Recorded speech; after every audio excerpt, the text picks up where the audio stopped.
Quite simply, that little group of exercises you've just seen literally only takes 5 to 10 minutes. And before picking up the handpiece and getting into it for the day, I like to just loosen the back up with a basic squat.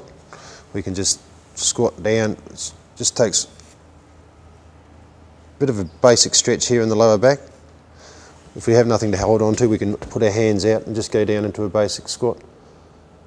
Gives a little bit of a stretch there and a bit of release on the lower back area. And then also quite common, which a lot of shearers do, and this is all they do, is the final thing before picking up the handpiece is just run your hands down your leg and take your body into that position that you're going to be in very shortly, shearing sheep.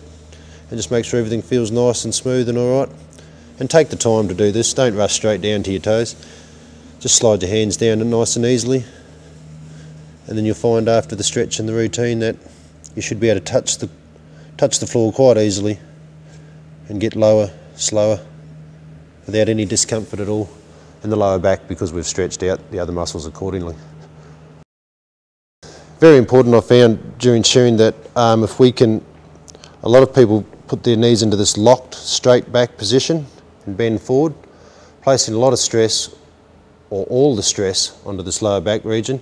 If we can soften our knees up a bit, and what I mean by soften our knees is just, that's exaggerated, is just take them out of that snapped, locked, straight position, slightly forward, and that puts a lot of this pressure off our back onto the big muscle groups which are in our legs.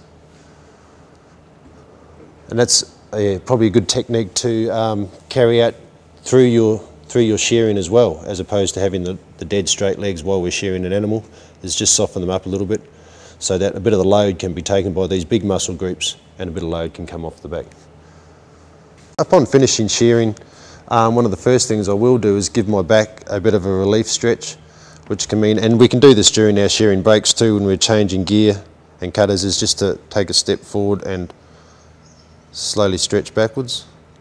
Usually when we're changing our gear, we're working in this area so we can put a foot against the wall and stretch back, or alternatively we can lean in like that to give a bit of relief to our back. After we've finished shearing, we've gone out and washed our hands, we've come in for smoko, we can sit down on the boards and eat our lunch. It's quite a good idea to give that back some relief just by lying flat on the back. No pressure on the back whatsoever. Gives a bit of a chance to rest. We can lie down here. After time we can take our legs out straight. This is commonly called a corpse position, which is very relaxing for just about all parts of the body. No stress anywhere. We can just breathe and focus. If we want to read the newspaper or something, alternatively, instead of sitting on our chair and keeping our back in a bent position, we can come over forward here, hop up on our elbows. We can read our book, eat our sandwich, or do something like this. And as you can see, the position my back's in now, this is going to give great relief from the forward shearing position we have been in during the whole run. And spend a minute or 2 or 3 here during the break is going to have remarkable effects on your back's conditioning throughout your career.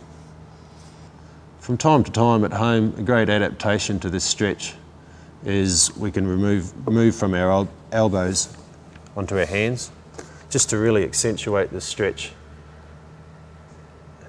and give a lot more relief to the back. We can hold there for as long as comfortable and return to our elbows. This is a great thing to do during this exercise. And after these positions or any stretching,